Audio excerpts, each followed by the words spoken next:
warahmatullahi wabarakatuh. Bertemu lagi dengan Umi Nini Gawa dalam Sirah Nabawiyah untuk semua muslim-muslimah, mukmin-mukminat, anak-anakku, cucu-cucuku, sahabat-sahabatku, saudara-saudaraku semua dimanapun berada. Semoga kalian selalu dalam lindungan Allah SWT dan dalam kondisi sehat walafiat.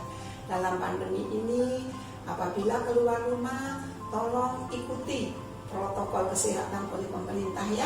Jangan melanggar sedikit pun agar semuanya menjadi sehat.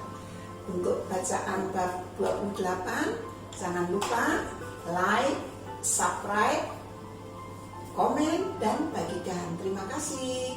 Untuk bab 28 adalah tentang sholat. Bagaimana kita supaya mencintai Rasulullah SAW, Nabi kita, baginda Nabi besar Muhammad SAW. Bersolawatlah. Solawat adalah mempunyai makna, yaitu kelak di akhirat Rasul akan memberikan syafaat. Rasul akan menuntun kita di jembatan Shiratal Mustaqim. Rasul juga akan kita memberikan minum air Al-Kautsar. Rasul juga akan membawa kita masuk ke surga. Juga apabila kita selalu bersalawat kepada Nabi kita, Nabi Muhammad SAW, di dunia kita akan bahagia, juga di akhirat. Maka dari itu jangan lupa setiap saat dengan setelah membaca dan mendengarkan bacaan Umi Nini Gawa ini, semua harus yakin dan bersalawat ya. Oke, kita mulai.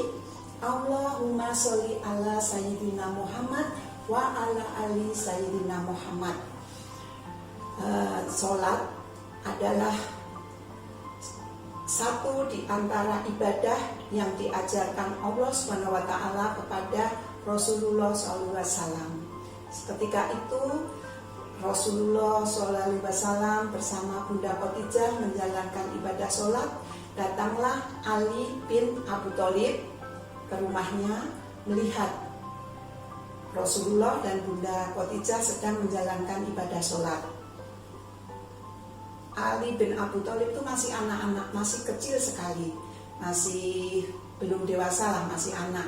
Maka dari itu setelah melihat Rasulullah dan Bunda Khadijah rukuk, sujud dan membaca ayat-ayat Al-Quran, kepada Ali bertanya kepada Rasulullah, kepada siapa kalian bersujud? Tanya Ali kepada Rasulullah. Ketika itu Rasulullah dan Bunda Khadijah selesai sholat langsung menjawab, aku bersujud kepada Allah SWT, dan aku telah menjadi utusannya. Jadi Allah telah mengutusku dan memerintahkan aku untuk mengajak manusia menyembah Allah SWT. Kemudian Rasulullah mengajak sepupunya itu untuk beribadah kepada Allah semata serta meninggalkan berhala-berhala Hubal, Lata dan Uzza. Rasulullah juga membacakan beberapa ayat Al-Quran yang membuatnya Ali bin Abu Thalib terpesona karena ayat-ayat itu demikian indah. Ali meminta waktu kepada Rasulullah, saya akan merenung dulu, akan meminta atau akan berunding dengan ayahku Abu Thalib.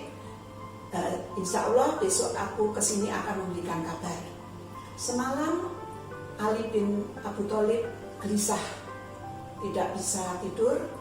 Lalu dia berkeputusan, kenapa aku mau menyembah Allah saja harus berunding kepada ayahku Abu Thalib, sedangkan aku lahir saja tidak ada perundinganku dengan ayahku. Kemudian esoknya ia memberitahukan kepada Rasulullah SAW bahwa ia akan mengikuti mereka berdua, yaitu mengikuti Rasulullah SAW dan Bunda Khadijah. Aku tidak perlu minta izin atau berunding dengan ayahku, langsung bilang kepada Rasulullah seperti itu. Jadi Ali bin Abi Thalib adalah anak-anak yang pertama memeluk Islam. Kalau Bunda Khadijah adalah juga yang pertama memeluk Islam. Setelah itu Zaid bin Harithah, dia adalah mantan budak yang ikut Rasulullah, juga ikut masuk Islam. Sampai di situ Islam masih terbatas pada keluarga Rasulullah, yaitu istri, sepupunya, dan Zaid mantan budaknya.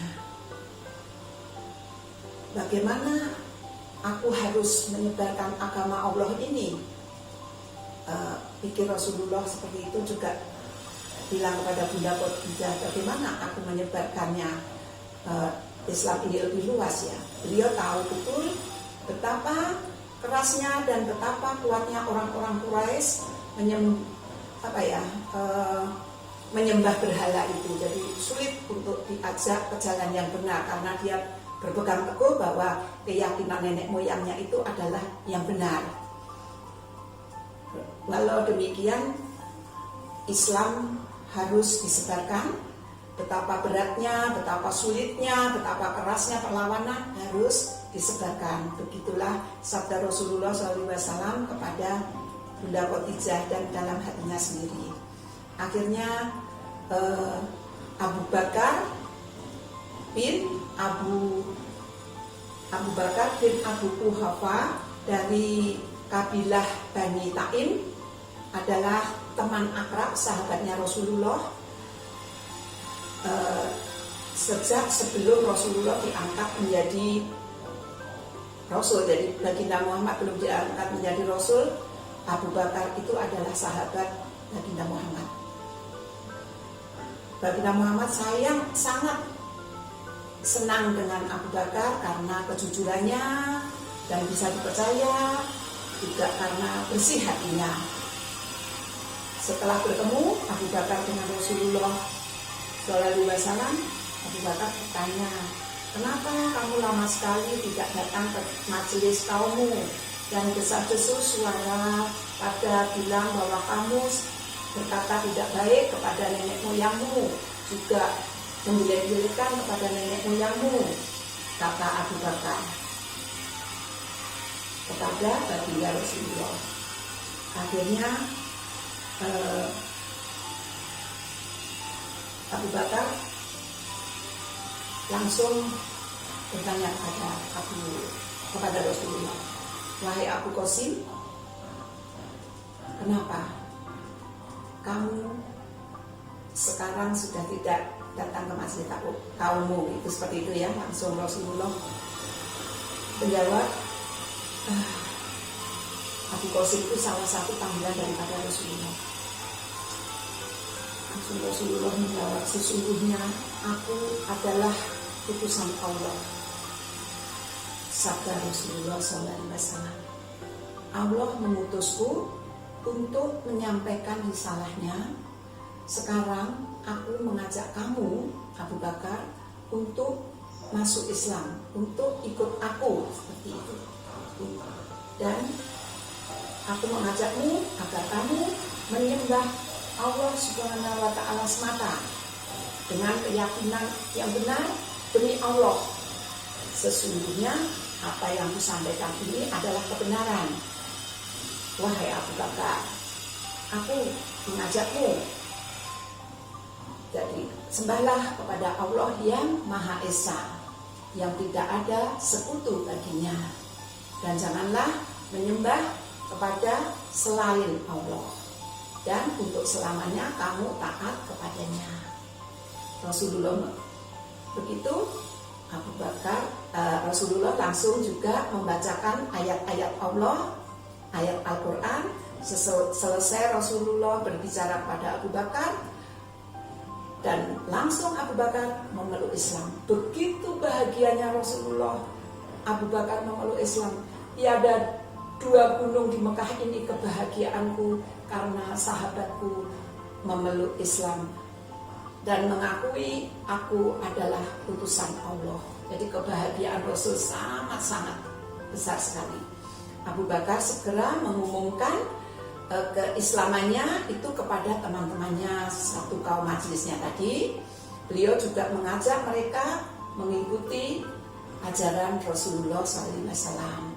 Dalam waktu singkat banyak sekali yang masuk ke Islam, termasuk Utsman bin Affan, Tolhah bin Ubaidillah, Zubair bin Awam, dan Sa'ad bin Abu Waqqas. Abu Waqqas pun dari Sa'ad bin Abu Waqqas. Semua itu menemui Rasulullah, menyatakan diri untuk masuk Islam.